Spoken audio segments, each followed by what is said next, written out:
And in terms of the experience, how would you sum it up, Neil, for people who may never go to Euroaqua and the closest they get is watching you?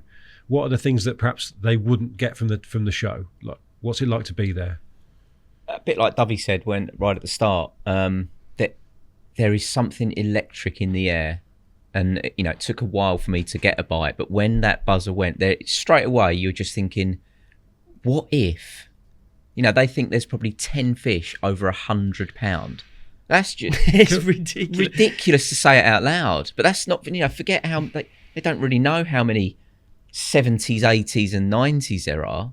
So yeah, they don't see them as big fish, them 70s and 80s. What? No, they don't. Tobe, could you find us the world record, do you think? Yes, of course. From Euroaqua. That'd be interesting just to remind us of the scale we're talking about.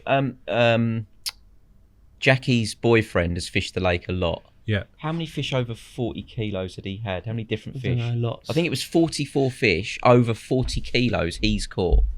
Do you have to sort of suspend your disbelief when you're fishing somewhere like that? Because it's not relatable, it's not similar to anything else, is it? Yeah, you do. You just have to accept that you're fishing a very, very special and unique venue.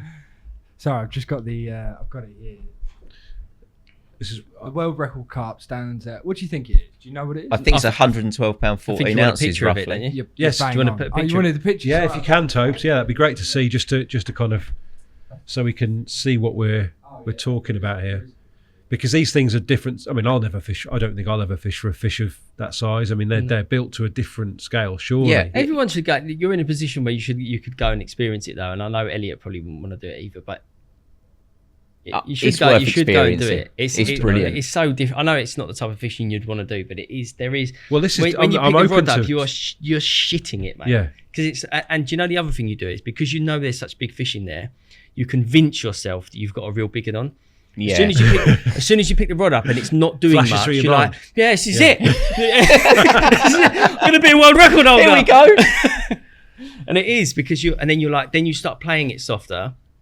Then it's not doing much because you're playing it softer. Then you pop it up. It's like £45. You're like, oh, it's not it. It's not it. I mean, it's not what you go for, but what about a world record on monster carp one day?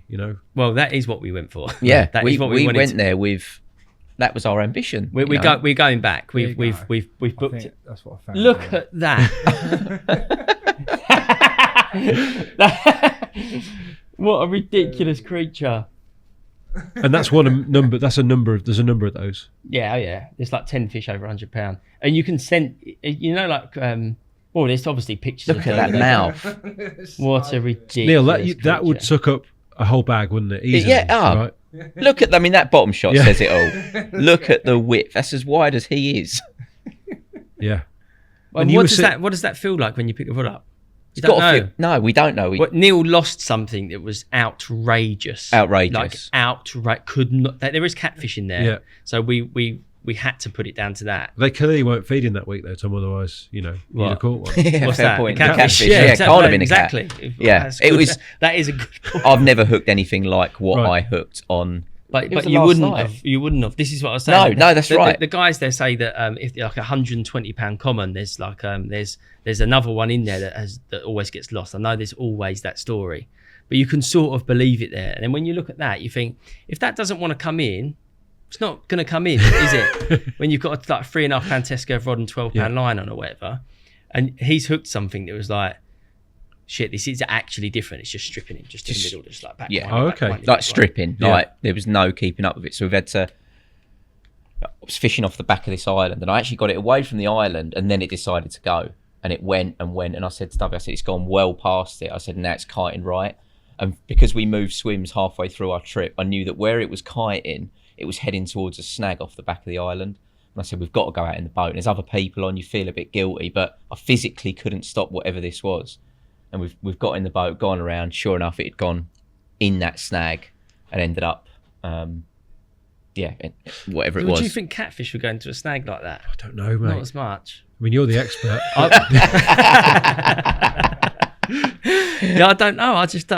I don't know. It looked like a catfish, but it could quite well not have been. Yeah, I'm gonna put it down to a catfish because it was the speed and the power of which it was going. But I don't know because If you ever played £120 common, yeah, exactly. I've played £40 commons and You remember that Nala that I had in thingy, that big Croatia. long common that was like, what, 62 was it?